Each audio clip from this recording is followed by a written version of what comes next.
Okay, so I had sort of like, before I moved to New York and when I lived in London, I had started to like revive my kind of running attribute, however, that, because I'd run a little bit when I was in school and stuff like that. So we got into running. We actually even had like I'd mentioned, we did this thing where we did this UN Day Runners thing. And then when I sort of now was like permanently in New York, then it happened to be Guru's 47th birthday coming up, and Guru had this idea because we had sort of like we'd heard about this 100-mile race in New York, in Flushing Meadow, that the New York Roadrunners Club organized, and Guru was really interested in that. There was this one particular Scottish runner that was going to be in it that was supposed to be really good. Like he had the world record for 100 miles or something. So we went out there and we would sit and watch this thing. And Guru got inspired by this whole thing. So he said he had this idea of us having a 47-mile race on his birthday, for his 47th birthday. And at that time, Guru actually picked, we had to submit our name if we kind of were interested in doing it.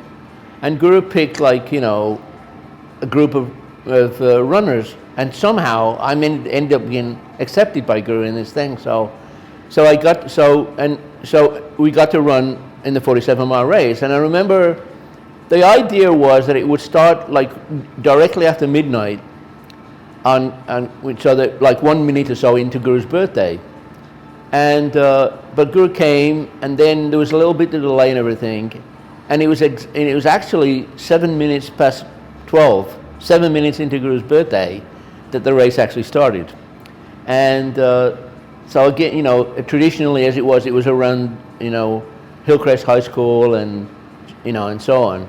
And so, you do laps and then you come back on the track and you do a lap around the track and so on. So, and I'd never really done anything like that before. I think I hadn't even run a marathon at that time.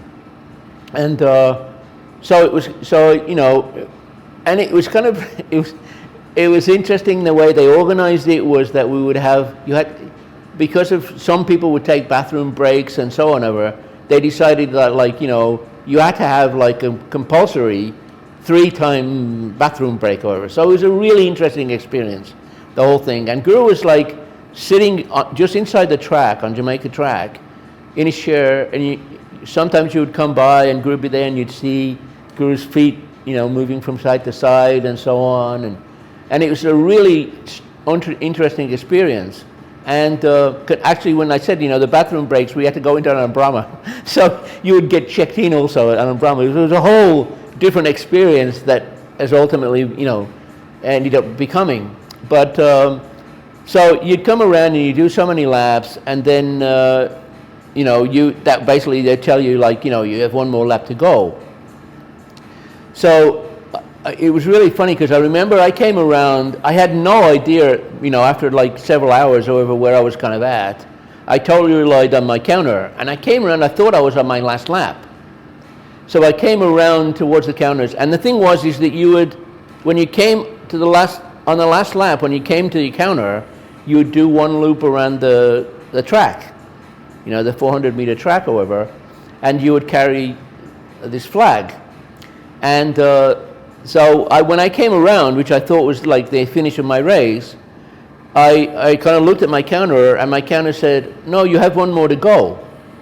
So I did one more lap, and I came around, and then I did the whole thing, and then you basically finish, and Guru was there, and that was it. It was over. But then it was kind of funny because then my counter came to me and said, "Oh, I'm sorry, you actually did finish the lap before."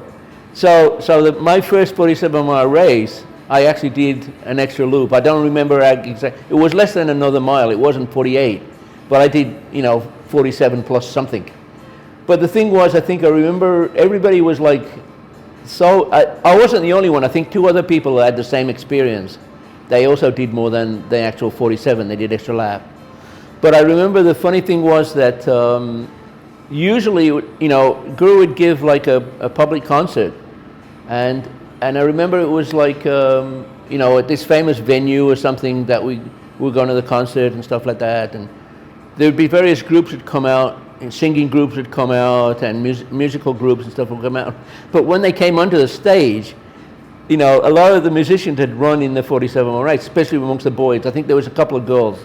And so everybody would be like walking out like an old man. I mean, we're all like in our 20s at that point, but all these guys would be walking out like, because they'd all, so that was kind of, and you imagined like because it was a public thing, you imagined what the public was thinking, that all these guys like, maybe they were sick or whoever, because they're walking out and having this really sort of visually looked very sort of strange.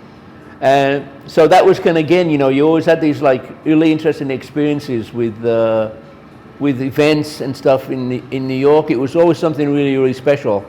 And, again, learning. It was constantly learning.